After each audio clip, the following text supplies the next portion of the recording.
third season. He doubled his scoring average, shooting percentages up.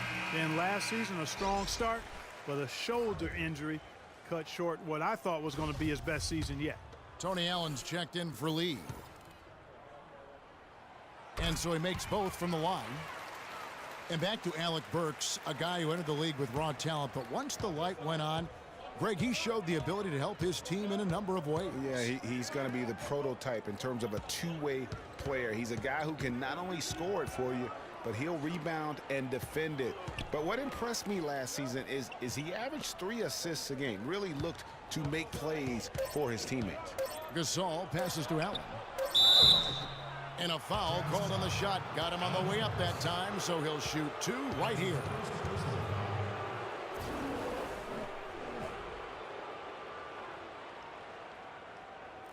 And a chance to catch up on some numbers here. The scoring breakdown for Utah. Boy, the three-point shot has really been dropping for him early on. And also another aspect of their game that's been super so far tonight is how they've been sharing the basketball. Catching up on the changes for Memphis. Barnes comes in for Marc Gasol. And it's Conley in for Mario Chalmers. And we all know Utah is a very young team. Last year, only the 76ers were younger. Still very competitive given the age and the lack of experience from this group. Utah leading. Here's Burke. Favors with the screen. And that one's good. Burke's got his second basket of the night. You can't afford to get him that kind of a look. Well, you know, he came off a good screen, but still, as a defender, you've got to do a better job of fighting over and through that. Now here is Conley. Still getting warmed up offensively. No buckets yet in the game for him. Clark, an interesting fact about the Jazz and their age last year. At one point, they didn't even have the oldest starting 5 in the state of Utah. Now think of this. The starting 5 of BYU, Greg and I were just talking about this, had an older average than Utah did. Yeah, amazing. You look at the ages of Exum and Gobert and Favors. Makes sense that that would be the case. That's good. Now it's a 6-point Jazz lead. The Grizzlies have gotten off to a rough start here in the second quarter, going just 1 for 5.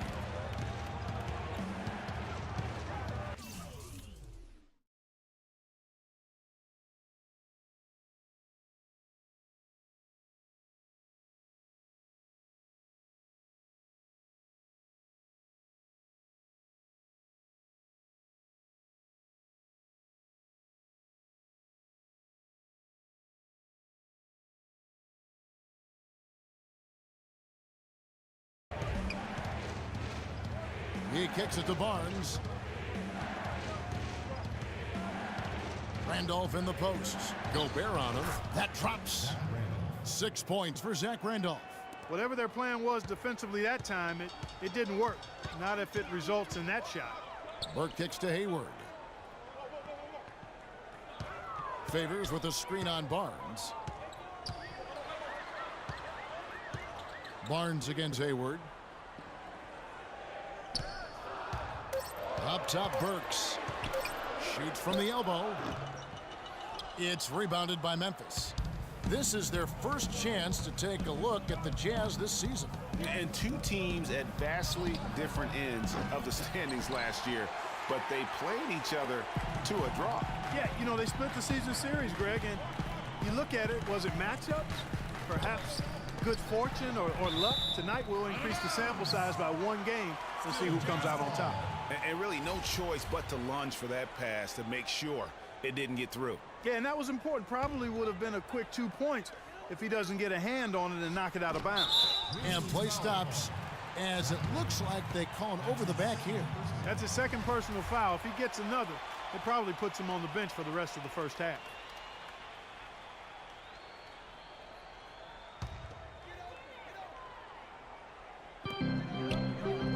Hayward, a screen on Green. Gobert against Randolph. Here's Burke. From outside, off the mark. The Grizzlies trail by 4. Pass to Conley.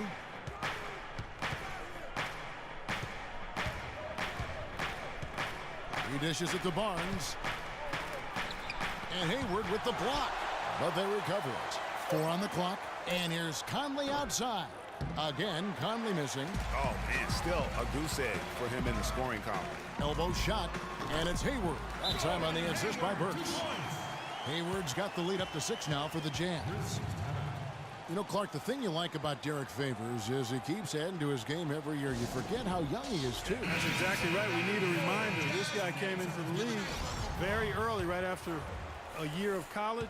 Seems like he's been around forever. Withy's checked in for the Jazz. And Memphis also making a switch. Carter's checked in. Outside Conley. Here's Green.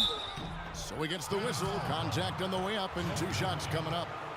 Oh, the officials are all over that one. Clearly a foul. I mean, didn't give him any choice but to blow the whistle. I mean, you got to play without fouling.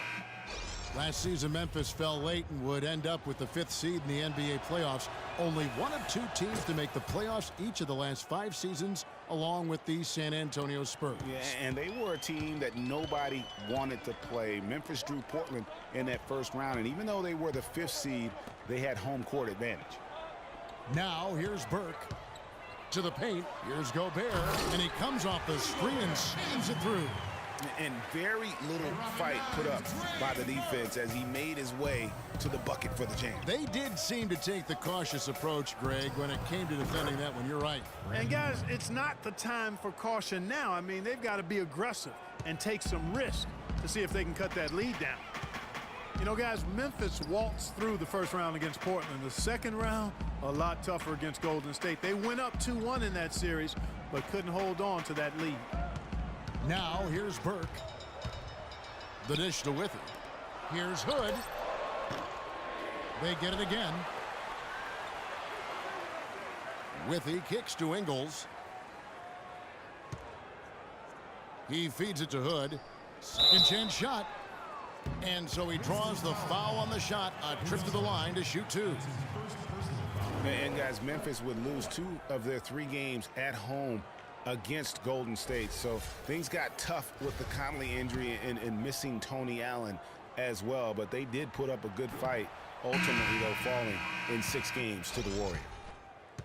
And, guys, as many rookies do, Rodney Hood hit some major bumps in the road last season. I mean, he came in with the reputation of having an NBA-ready jumper, yet only hit 41% of his shots. He had that foot injury that kept him out for a string of games.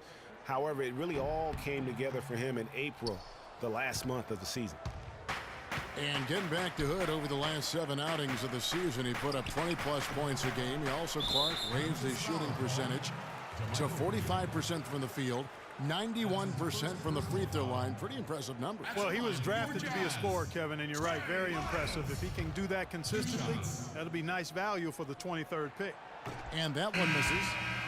Well, I tell you, the Grizzlies guys were really dominant in the first half of the season last year, but after the All-Star break, barely played above 500. Lee's checked in for Memphis. And Memphis would end up going 16-13 over the back half of last season. Down the stretch, they would only go 5 up and 5 down in the final 10. Yeah, and Kevin, all those games so important as they jockeyed for position in the West. It was so fluid and volatile down the stretch. They could have been anywhere from a 2nd seed to a 6th on any given day, and they just happened to slump at the wrong time. Boy, I tell you what, he loves getting looks like that from the three-point line. No one near him. That's a warm-up jumper for him. Nato, guarded by Green. It's stolen by Green. And oh, here we go. Conley, nobody back. That ties the game. Conley's got 5. No doubt that is within his range. Well, I would hope so. He's a pro, and it was only a 1-footer. Come on now.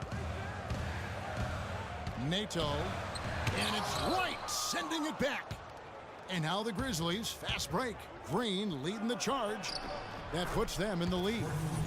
Lee's got the lead up to 2 now for the Grizzlies.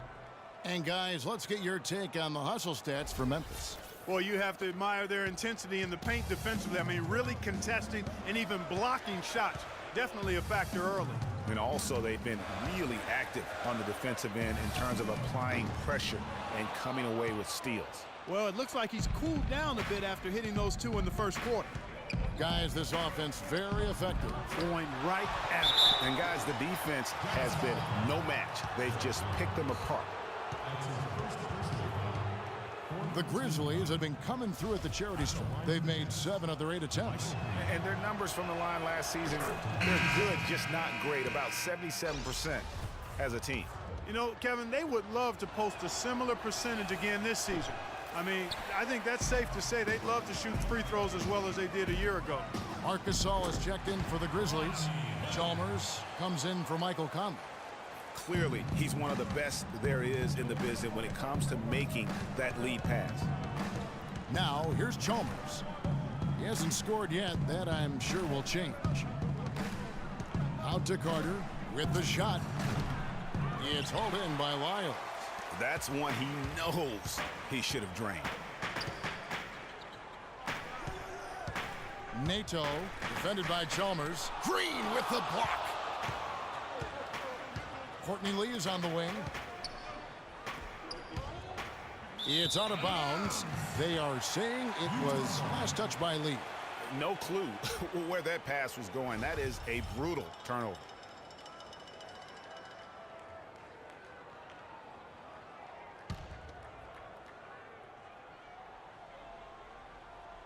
Utah trailing here. Nato, defended by Chalmers. They set the pick.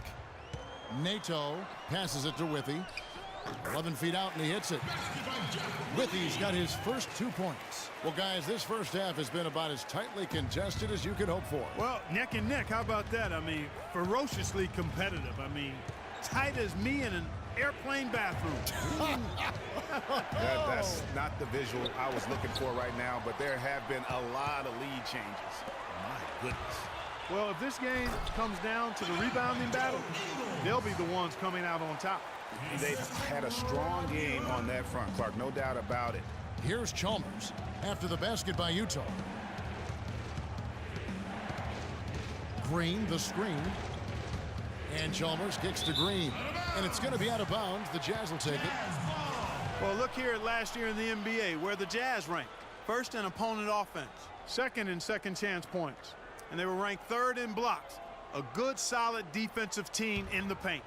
And the hallmark for this team is that stifling defense. I mean, you mentioned that ranking. Lowest opponent's points per game. They just grind teams down and really just took the life out of them. The pass to Lyles. Can't get it to go. Now Memphis takes it the other way. Carter at the elbow. And so he earns a trip to the line. Officials saw the contact, and he'll shoot 2. First trip to the line for him here. And taking a look back at his performance at the line a year ago, rock solid, 79%. And that one falls for Carter. And that's good as he hits both of his shots. 27 seconds left to play here in the half. Nato, defended by Chalmers. Tipped away and stolen by Chalmers. The rebound by the Jazz. I mean, that can happen to anyone, but it's ugly every time it does. Yeah, it is unfortunate, embarrassing. He just lost his concentration for a split second, and that's all it took. And the first half comes to a conclusion in a game that has been very close so far. Jazz lead by 1. And now, the 2K Sports Halftime Show.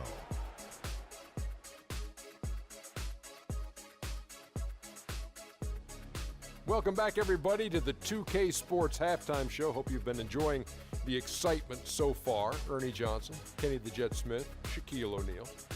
Gordon Hayward wasting no time getting hot. He had 14 points, 2 rebounds, and 2 blocks. And, Kenny, what'd you see out there from the Jazz?